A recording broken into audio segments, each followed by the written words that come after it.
Ben Affleck and Jennifer Lopez are not talking about their current relationship, but they have already said plenty.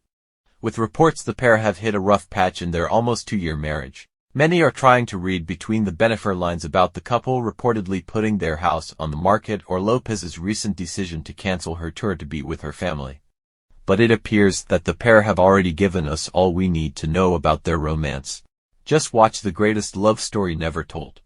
The Prime Video documentary first released in February as a behind-the-scenes look at Lopez's short film that accompanied her latest album, This Is Me.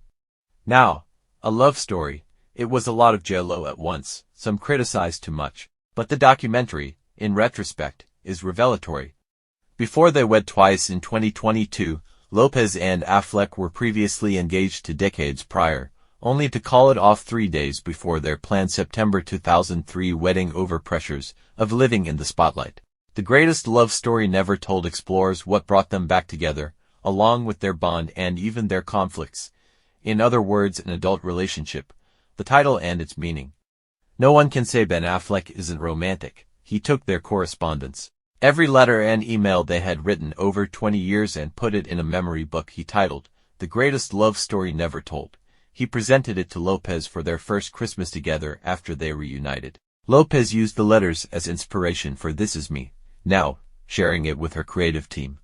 She would pick one and she would let us touch them and read them, one songwriter recounts in the documentary. Affleck shares his reaction when he discovered the book had served as source material for his wife's work. She was like, I've been reading and the people.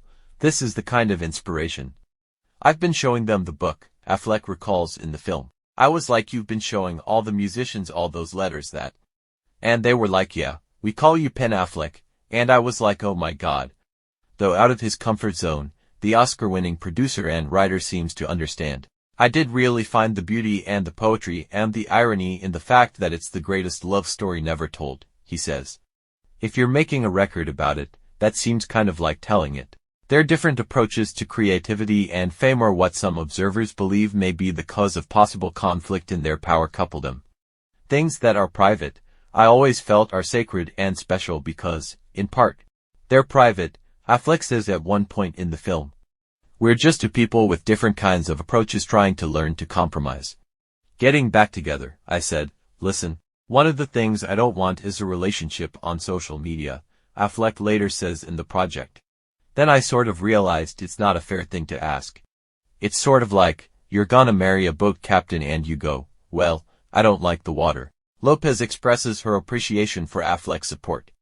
I don't think Ben is very comfortable with me doing all of this, she says in the documentary.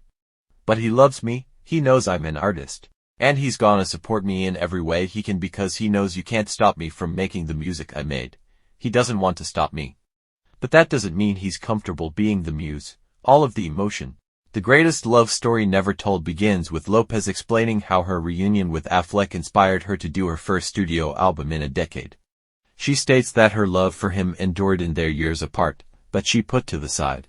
When her and Ben first broke up it was catastrophic to her constitution, said Dave Meyers, who both directed her music videos years ago and the This Is Me. Now, a love story short film, everything that she wanted from what she understood love to be, for that to not work, for the pressures to break it apart, that just spun her out. Lopez recalls their initial split, noting that she felt she had lost her best friend and weeps as she talks about the love Affleck has shown her. What he saw in me, what he allowed me to believe about myself, only comes from love, she says as tears roll down her face. Nobody else could make me see that about myself. It's very moving. Because I didn't think much of myself, and so the world didn't think much of me. In one scene, Lopez, worn down by the stress of the project she self-financed, expresses her fears she's falling short on set, in her marriage and as a mother. In another scene, Affleck is there to encourage her when she worries the visual representation of her new album is going to suck. You'll be scared it'll suck until it doesn't, he reassures his wife and makes her laugh. You've got to discern between things that suck TNA-wise, and things that just don't work right. There's also plenty of fun. Affleck notes that Lopez's character in her short film, which she insists is not completely based on her life, is 28 years old, which is not the age she was when they were first together. But you were, she says to Affleck, you were? That's why you were not as smart as me. Affleck is now 51 and Lopez is 54.